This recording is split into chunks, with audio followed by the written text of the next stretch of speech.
Hey, welcome to Dan's Model Works, and it is part 9, The Mighty Condor by Trumpeter in 1/48 scale. And let's get the box out of the way. Of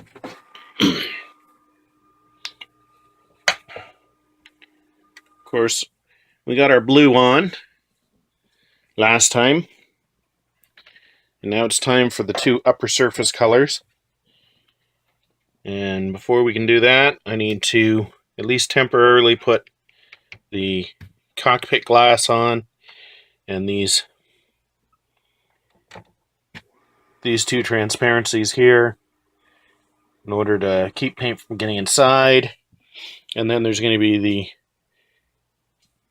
the tricky job of masking, because we've got to basically mask off the whole underside. Well, you've done a plane before, you know. So, as I usually say, if I don't get started, I won't get finished. I'm afraid I'm having a hard time getting productive this week. I've glued this blister on using Maskall, and I'm going to be painting the entire outside with Maskall, because really there's very little framing to this particular one.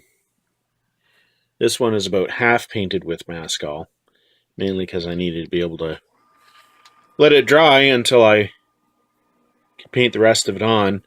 Now this is the sort of thing that really, it's hard to use masking tape on. That's why I'm using the Maskall. I had already started painting the canopy with Maskall, and then I switched to masking tape, just because the panels are all straight edged. So, as I struggle to get inspired to be productive today, I think I've spent most of the day sleeping. Funny thing that when you work nights.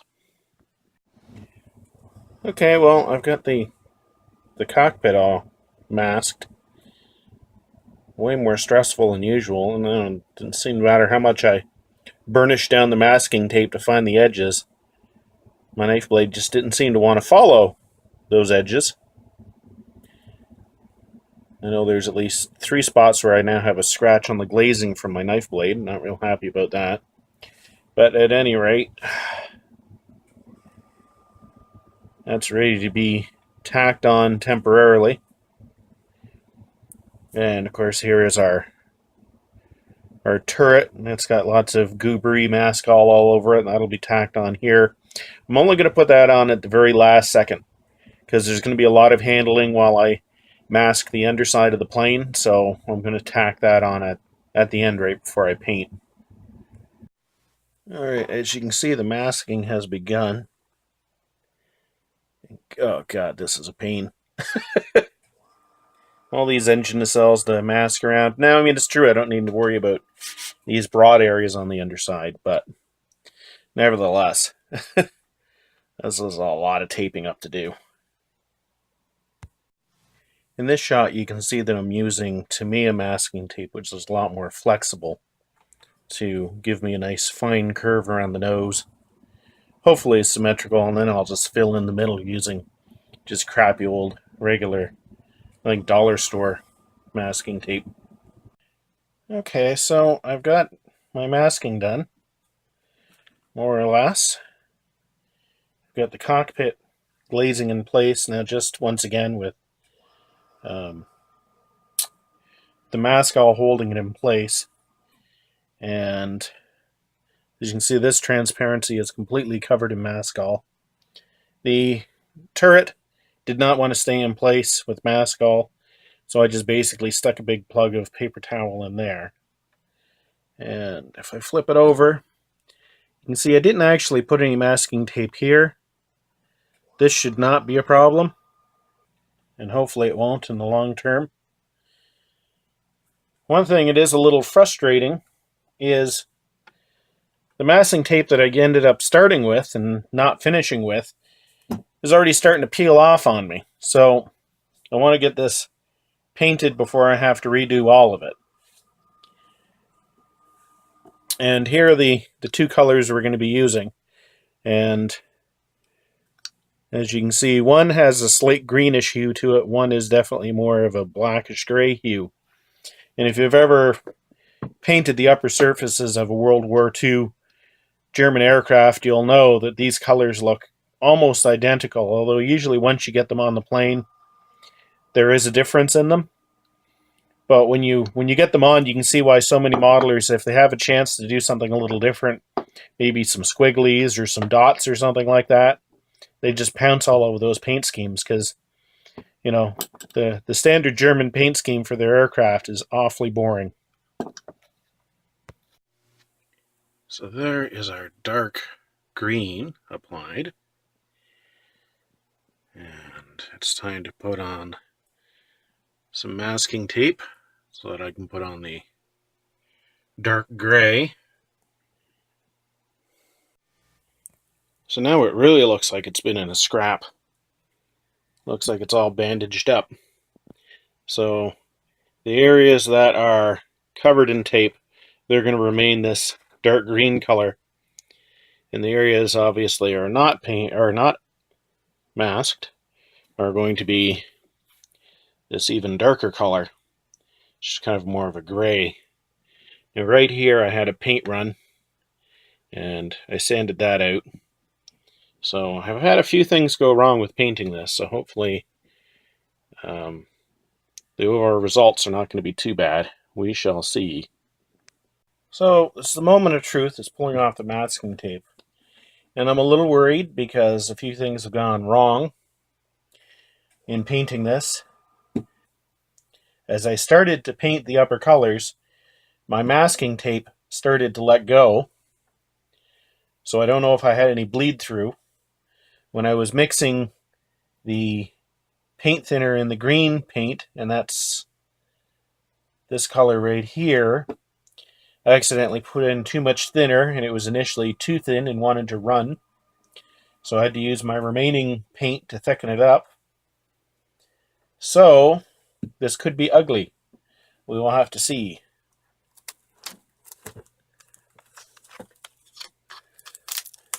And when I did the masking for the second color, I definitely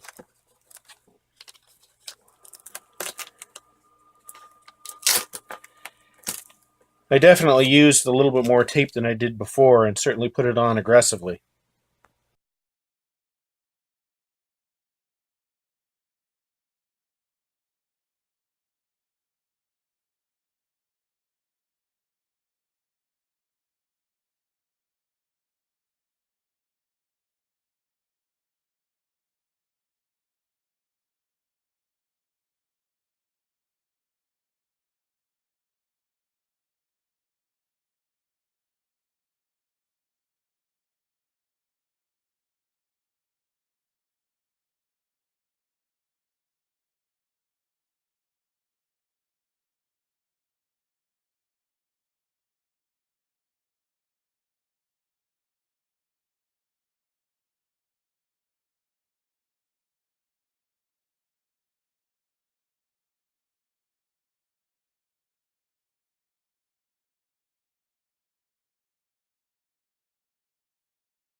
Anybody want to repurpose some masking tape?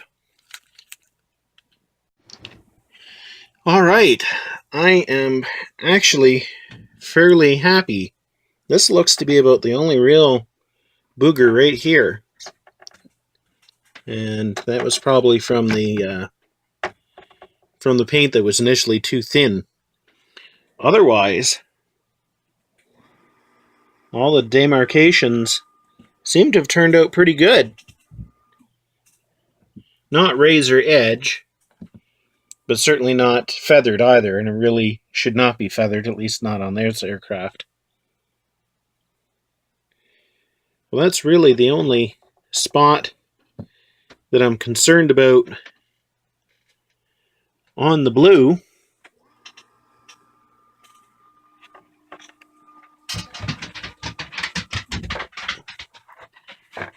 Jingle Dog is dancing around up there in the kitchen.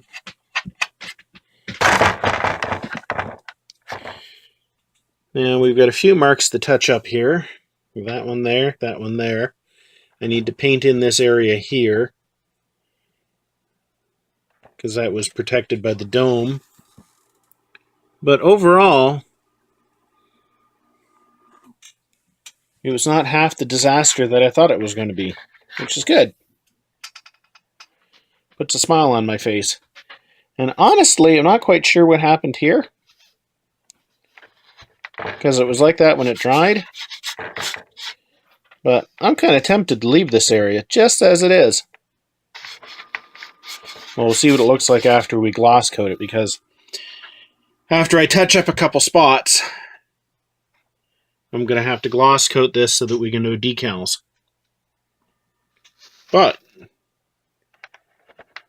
not the big disaster I thought it was going to be, which is nice. So we're back at the spray booth so that we can give this sucker a coat of gloss coat so we can put the decals on. The areas that are slightly different sheen here, those are the spots that I touched up. Hopefully the gloss coat will tend to even that out. But there's no way decals are going to stick to this super flat finish. So our gloss coat is dry, and we are finally ready for decals. Here's the decal sheet in case you have forgotten what it looked like. Been quite some time since we had the big reveal of all the parts. And of course this kit features the kind of sort of swastikas in which you combine this to make a swastika, because in many parts of the world it's illegal to even produce something that is a swastika, even though this is more of a simply look, it looks this way because of history. They certainly don't abdicate anything to do with the Nazi Party. However, this is the way German planes looked during the Second World War. So I've never used Trumpeter decals before, so let's start with something really big so when it goes wrong. No, I think I'll start with something small. I don't have a huge preference over which one of these two variations I do. However, I'm kind of like the one with the green just because it gives a little bit more color than we have otherwise.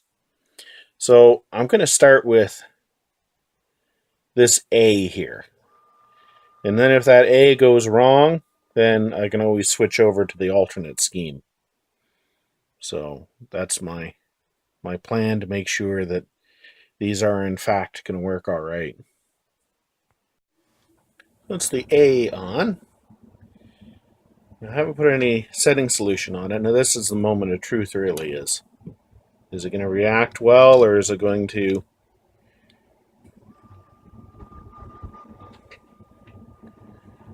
turn into a wrinkly little ball? Though I have to say, now that I'm about to put the decals on, I don't know if I put nearly enough gloss coat on this. I mean, it looks like it's barely semi-gloss, let alone gloss. I'm also noticing this mark here that I missed during my earlier inspection. Hopefully that won't be so noticeable once I get all the markings on here. But, of course, I will be putting a coat of dull coat on top of this, so hopefully that will tend to seal the decals down and they're not going to come peeling off at some later date. Alright, supper is eaten, dishes are done, and this decal hasn't done anything strange or tragic with the decal setting solution, so let's see about getting some more on. Okay, the decals are on. I have not put the Solvaset on yet, though, other than that first test one. Now, a word about the quality of these decals. They are really, really thin, and they seem to bed down really well. But if we were to rate decals and say, let's say, a level 1 would be really, really thick, almost impossible to break, but really thick edges, and a 10 would be They instantly stick whether you want them to or not, and they're super fragile, almost to the point where you can't use them. I'd put these at about a 7. Not perfect in that they were a little fragile, and they did tend to want to stick right away, but you could reposition them. The only two problems I had were this 8, where part of it disappeared, and this A. And both of these, I'm going to focus in there, both of these I should be able to fix with paint without too many problems. And I'll be touching those up before I spray the dull coat on. But overall, I would have to say that I'm satisfied with these decals. And like I said, other than being a little fragile,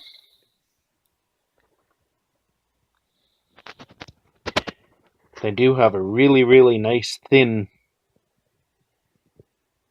carrier film. So we've got the setting solution on. And I think, yes, almost 8 o'clock. So it's time for this little boy to go to bed so I can wake up in a couple hours and go to work. But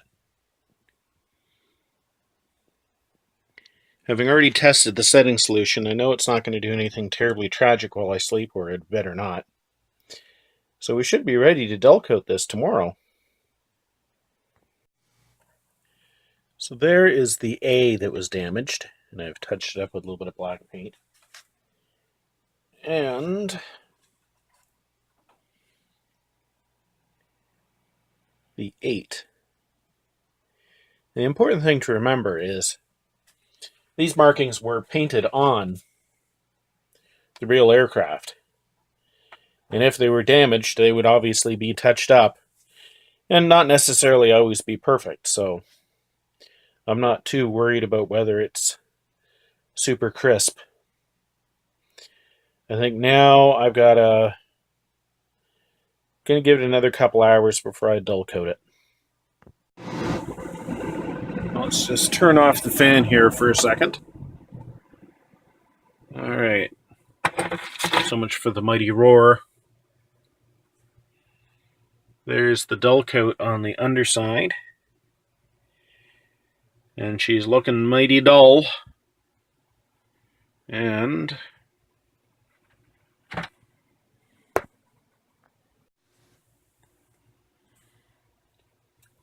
there is the dull coat on the upper surfaces.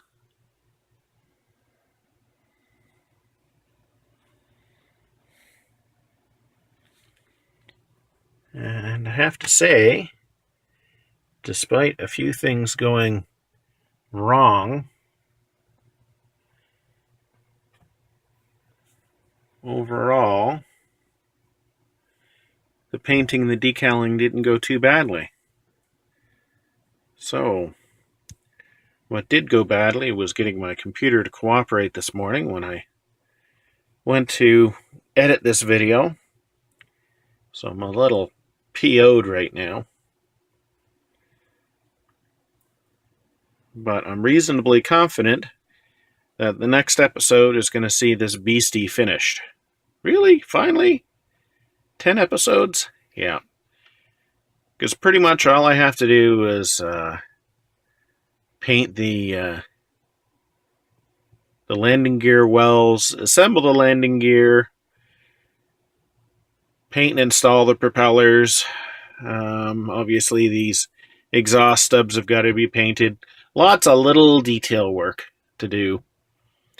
But I think I'm going to get all that wrapped up before we post the last video. But it is good to finally get this project done. So, thanks for watching, and until next time, just keep on modeling.